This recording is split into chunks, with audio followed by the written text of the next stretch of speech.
Hello everybody, my name is Dratnos and welcome to This Week in Mythic Plus. This week's affixes are Sanguine, Volcanic, Fortified, and of course, Thundering. It's not a bad week for keys at all. It's mostly about Sanguine and Fortified because the Volcanic affix tends to be one of the ones that's least impactful in your dungeons. There are a few places where this isn't true, but for the most part, Volcanic, of course, the affix where it spawns volcanoes under players. A little bit less of a time-intensive affix than the other ones. It can be lethal if you mess it up.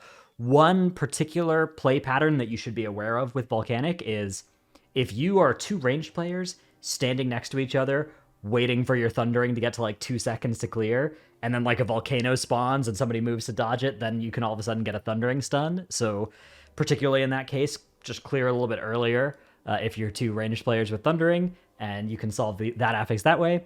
And then most of the stress is going to be on just the Fortified Trash and the Sanguine affix. Sanguine is extremely tank dependent for the most part, but there are a lot of tools that a lot of groups will have to help your tank. Even if you don't have any of them, a good tank can do most of this affix by themselves, but it involves a lot of thought process. So you have different packs where you're going to want to do different things with Sanguine. Like say you're pulling all of these enemies together. The Sanguine thought process on this pack is, okay, we got two casters in here, two Thundercallers, right? They are probably going to die first because people usually are focusing them and they're looking at them anyways because they're going to kick them. Sometimes they're focusing the Stormdrake instead and they're getting even cleaved.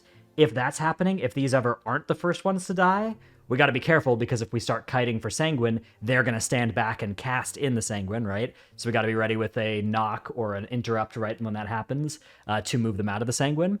And also, if we try and pre-kite the Sanguine, they will fall behind and be lethal casters in the back away from the melee DPS with their interrupts, right?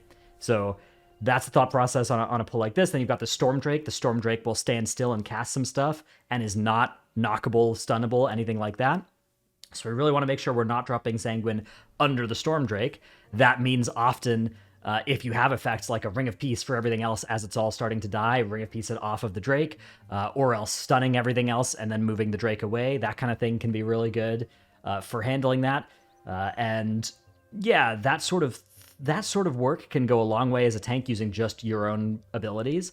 Anybody else in the group, though, can be looking at this and they can be like, oh, one mob here, one Thundercaller is about to die way before anything else in this pack. I'm going to Death Grip it out of the pack, right? Or, okay, one mob just died.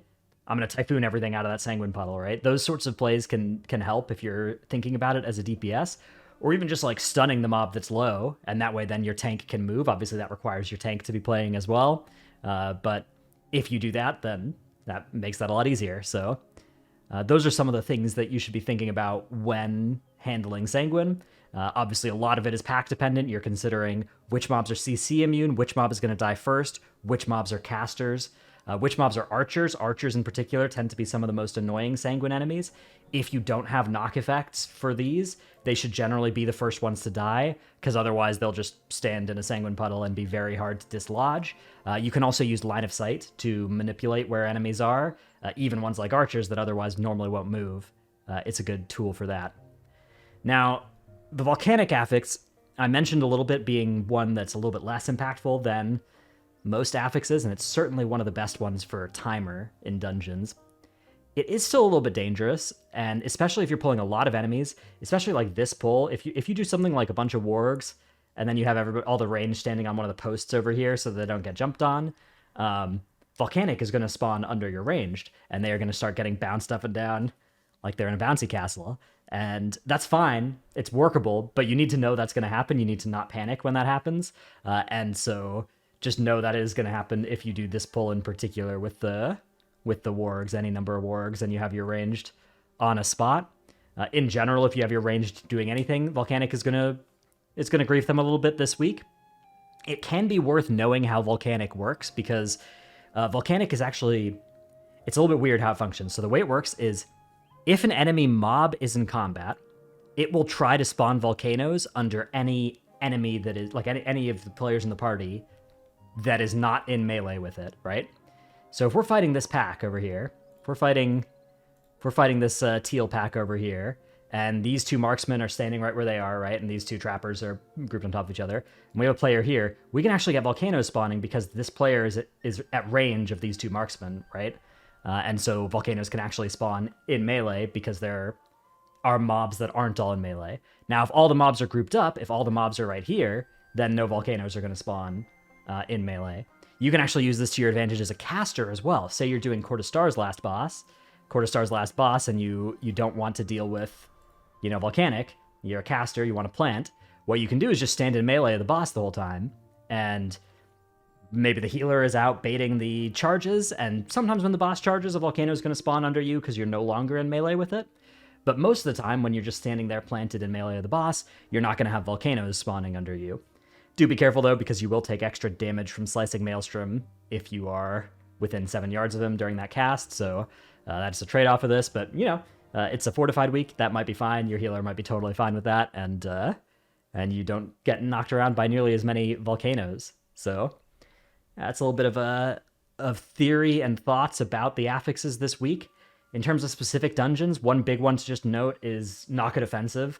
There are a lot of archers in this dungeon, a lot of like longbow type enemies over here, a lot of casters in the Tira and Maruk area that are very, very challenging Sanguine enemies. So it's really valuable, especially in this dungeon, all dungeons this week, but especially in this one, to have as much knockbacks, grips, stuff like that as possible.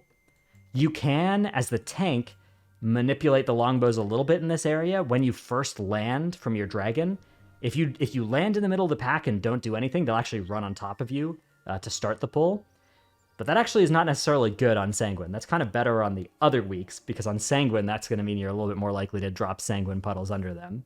So really the best advice this week is probably just focus your damage into the longbows in this area. That's probably going to be your best bet for managing these enemies rather than having them die last. If you do that, it won't be too bad. Even if you don't do that, just if you have somebody with a knock or something that's looking for it, that will go a long way as well. Anyways, hope this video helped. Hope you have some fun in your keys this week. Sanguine week, it's a little bit polarizing. It's one of the few like tank intensive affixes that's kind of left on the affix calendar with Necrotic and Inspiring gone. So depending on whether you enjoy that or not, it is definitely very high mental bandwidth for the tanks in these keys. So anybody who, if you're not playing a tank, try your best to help them out. If you are playing a tank, enjoy if that's something you enjoy. A lot of tanks I know kind of get burned out pretty quick on Sanguine week though, so nothing wrong with that as well. It is a harder week for tanks than usual. Right. Hope you've enjoyed this video. Good luck in your keys. Thanks for watching. See you in the next one. Bye.